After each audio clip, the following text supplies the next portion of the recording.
Hey everybody, welcome back. We're here with episode 2491, and I'm looking forward to going through a new food sensitivity case study. So this case study is a very typical one that we see inside of our practice every single day over at Equalife. I wanted to share that with you, but I also wanted to share the new lab parameters. It's not wildly different, but I always like to give our integrative health practitioners an update, and all practitioners in the industry, now, as well as show you basically how easy it is for anyone to read this right at home. So this is a lab test essentially for ages 3 years old and up. You cannot be too old to run this lab. And it gives you so much great information on an IgG food sensitivity. So what that means is this: a lot of people kind of confused about what an IgA, what IgE, IgM, IgG means. Let's just talk about IgG today. So this is a very different lab test because all you have to do at home is a little finger prick. And then you take a few drops of blood, just like you would for taking your glucose level in the morning or blood sugar, and you just put a couple drops on a card. You mail the card into the lab and you get back 190 different data points about how you react to certain foods. So this is, again, an amazing test. The reason is that in IgG food sensitivity is actually a delayed reaction. That means it's immunoglobulin G, and that immunoglobulin does not typically react for 24 to 72 hours. So that means if you eat cranberries, let's say, or whatever, and you don't eat those within the last day or so, you can still have a reaction 2 days later. So we share with people this, like, let's just say today this is being released on Thursday. Okay, so I can ask you, do you know what you had Monday night for dinner? Do you know what you had Monday during the day for dinner? Do you know what you had Tuesday? So, and if you don't, when it comes to Thursday, it's really difficult to figure out why you might have the brain fog, joint pain, lethargy, overall fatigue, right? Or skin rashes, autoimmune flare-ups, etc. And a lot of this, because again, when you have a food sensitivity, it does not mean anaphylaxis. So you're not having your throat close up on you. You're not breaking out into hives that right away after eating. You're not getting a headache right away. That can come days later, but not right away. So that's why it's difficult. Those reactions I just spoke about are more IgA and IgE. Those are more immediate. So they're going to happen within 10 minutes, 20 minutes, 30 minutes, a couple hours of eating. That is different. That's not what we're testing for, because we believe in our practice you don't need to spend money on that. You know what's affecting you when you eat it. If you eat shellfish and you start getting itchy skin, well, shellfish is a food sensitivity then for you. So again, it's a great lab test. We've helped so many people with digestive issues, skin rashes, autoimmune, et cetera, right? Headaches, migraines. So what I want to do is just share with you what this lab test looks like if you've never seen it before, but also how it's differing from the previous one. And again, it's very minor. It's just degrees, but I always want to be there to update you. Okay, so here we go. 190 different biomarkers. We're not going to spend a lot of time on the ones that are low. How you read this lab, just again, cursory overview. I'm not giving you all of the IHP material, but basically, if you're watching this on video, there's a green block right here. Then there's a lighter green line block. There's a yellow block. And then there's a, let's call it tangerine, like orangey based block. Now, what it means is that when there is the black line, which is your sensitivity, and it's only in the green, so this is, if you're not watching this on video, picture a horizontal line, and it goes from green to light green to yellow to orange, okay? And so your value, how sensitive you are, is represented by the black line.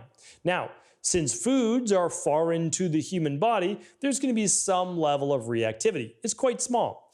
And so if it's a small black line and it does not extend past the first green block, there is considered a low sensitivity to that food, and that's totally normal. There's no issues with you eating that food. Enjoy it unless it causes you, again, bloating or an immediate reaction, because again, we're only testing for IgG, a delayed response, okay? So this has nothing to do specifically with lectins or oxalates. If you know you have issues with those, that is not what this lab test tests for. It tests for the proteins in these foods. And yes, even carbohydrates or vegetables, fruit, they have proteins as well. So we were testing for the proteins in those specific foods, okay, the amino acids. Basically, if you want to get down to the nitty gritty, you're taking a little bit of your blood and you're mixing it with the antigen of the food, and you're looking for reactivity, right? So you're looking at, does your blood, the immunoglobulins in your blood, react with this food? And if so, how great is the reaction? That's really what we're looking at, right? So that's the science behind it. They use this at hospitals, children's hospitals all around the world. This is not new science. We just make it easy by working with labs that can get you these results right at home, and also the privacy of your own home. I don't believe anybody else needs to see your lab data. So when you run it through Equalife, all privacy. Again, people ask this all the time, so I'm just sharing it with you. It's private. It's kept between you, the lab that runs your results, which is a CLIA certified lab, the highest certification that you can get, and Equalife. That's it. So you get those three, and our data does not go to anyone else. Doesn't go to your insurance, doesn't go to pharmaceutical, doesn't do anything like that. So I just want to, again, share that with you. Okay, so no real reactivity is the green block. Then as it moves to light green, small reactivity. As it moves to yellow, larger reactivity. That's considered a moderate reaction. And then the orange would be considered a high reaction. Okay, so let's get into it. So this individual, everything is broken out by sections. So the first section is dairy. Are you reacting to beta lactoglobulin? All right, so protein in milk. Are you reacting to casein? Are you reacting to cheddar cheese, cow's milk, goat's milk, mozzarella, sheep's yogurt, whey, or yogurt? Now, this individual is reacting to cow's milk. They're reacting to sheep's yogurt, whey, and regular yogurt. Now, this is not typically what we see. That's why, again, we always recommend you should run your own, because this is, you never know what you're going to see. Typically, we'll see casein elevated, we'll see cheddar cheese elevated, we'll see cow's milk elevated, but not as much with this individual, okay? So this individual has a mild reaction to cow's milk, sheep's yogurt, which we hardly ever see. Again, that's why it's great to run this. Almost nobody reacts to goat's milk, so that's why it's always a safer one to go with, or goat's cheese, and then whey and yogurt. So they're reacting to all of these fermentable dairies as well. Interesting to see, right? So they don't do well with yogurt. So again, no matter who tells you that yogurt's good for you, they're going to be wrong many, many times, because again, unless you run a test to look at your bioindividuality, you have no idea. I have no idea, right? You don't have any idea unless we lab test. Okay, so really interesting stuff. This person again. So what do we do? All right, so this is what we do. Mild reaction, we eliminate the food for 6 weeks, and then we reintroduce if the person wants to see if there's any type of reactivity. So if they remove the food and their brain fog goes away, the joint pain goes away after a couple weeks, their skin rashes, you name it, right? And then they reintroduce the food, let's say once or twice, in 6 weeks from now, and it starts to creep back a little bit, okay, well then there's still a sensitivity. But typically what we do is mild reaction, remove for 6 weeks, moderate reaction in the yellow, remove for 12 weeks, and then if it's in the orange, 6 months, because it's a very large reaction. And those ones may or may not go away. It all depends on how healthy your gut is and how you've done rebalancing it as well. All right, because we've seen like eggs that are off the chart, we eliminate them for a good 3 to 6 months, repair the gut, add eggs back in. They seem to do all right for a lot of people. But anyway, it is the second or third most prevalent IgG food sensitivity. All right, so I'm not going to go through the whole lab for you, but this individual in the beans and peas section is sensitive to garbanzo beans. That's important because garbanzo beans make up hummus. All right, so if you've eaten hummus before, it's coming from chickpeas, which are garbanzo beans. I don't know why I can't say that today, but you know what I mean. All right, soybeans is elevated for this individual, mild. Now, here's an interesting one. So coconut is right on the line of very little sensitivity to mild sensitivity. This would be one that I eliminate for 6 weeks, but most likely this individual is going to have no problem adding that back in a couple times a week in 6 weeks from now. All right, as we move over to additional fruit, really nothing. You know, pineapple, you can see it halfway in the green zone, but it's still fine. Again, it just means that it's a larger normal reactions, but it's well within normal.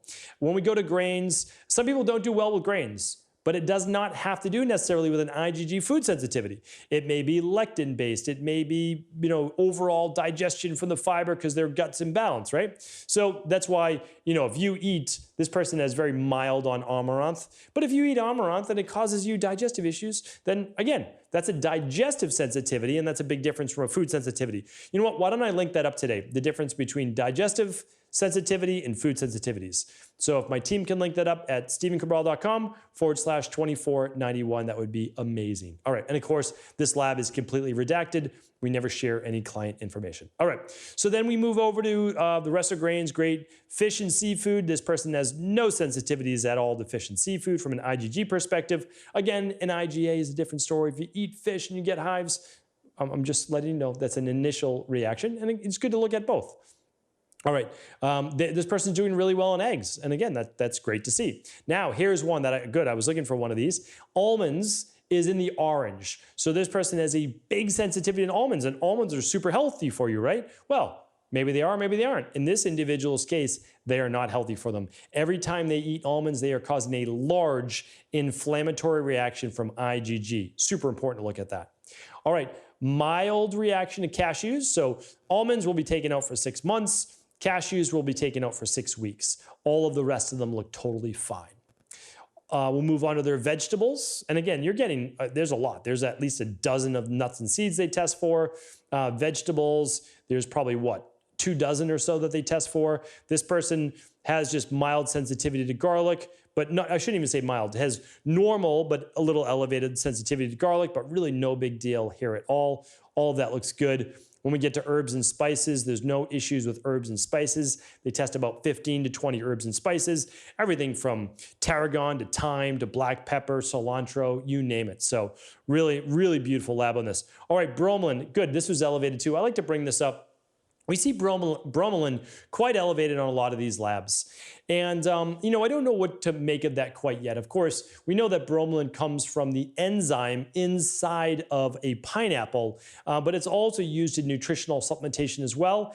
And it does move into the bloodstream as a proteolytic enzyme to help break down necrotic tissue, pathogens, etc. It's also phenomenal for nasal passages, opening up postnasal drip, sinus issues, etc. So, if the client really needs it, I will use it if it's beneficial, but if not, I will take it out. All right? So hopefully that makes sense. And that's it. And then the rest of this lab test just gives you a nice little reactivity summary. So the high reactivity for this individual was almonds and bromelain, and the low reactivity was cashews, garbanzo beans, whey, coconut, sheep's yogurt, regular yogurt, which is cow's yogurt, by the way, cow's milk yogurt, cow's milk, and soybean. So I just wanted to share that with you because it's a nice little summary. And I believe that is it, right? Oh, and this is what I wanted to show you.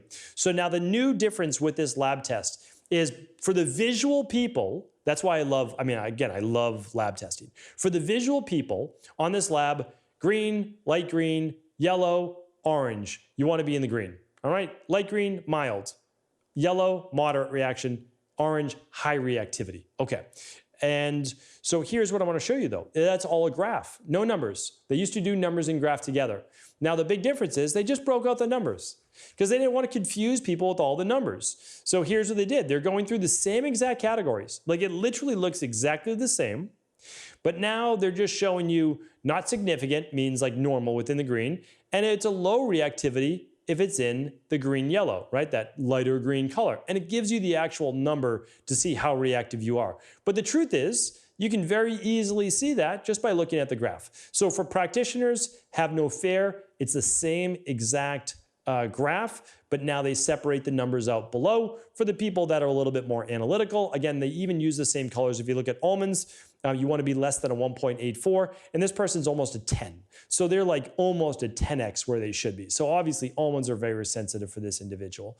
All right, the last thing is there were just some minor changes in the ranges, meaning like, and again, you don't really have to know this, but the ranges for what would be considered not significant, low, moderate, and significant are all, or high, are all slightly changed. And again, this is no big deal to the practitioner because what you're going to do is still base it on the category that it falls into.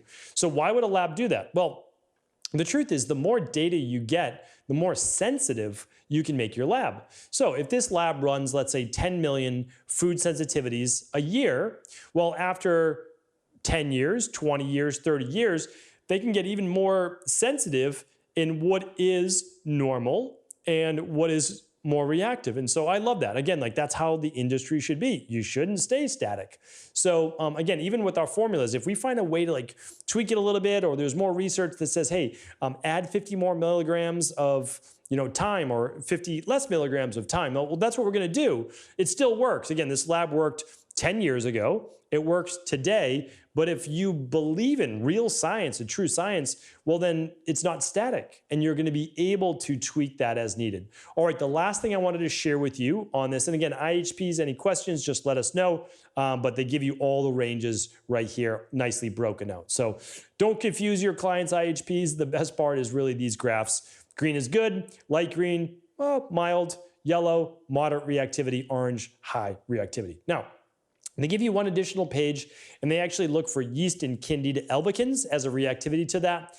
It's not diagnostic, but it can mean that you have elevated levels of Candida, a yeast, a fungus inside of your body, and it is something to look for. Again, is it diagnostic? No, but certainly clinically significant for sure. Meaning, like, don't not pay attention to it. It does matter. Now, the good news is for this individual, pretty normal food sensitivity test, maybe like, 6 things or so that are sensitive. But really only one, almonds, that is quite significant. That's going to cause quite a bit of inflammation. All right.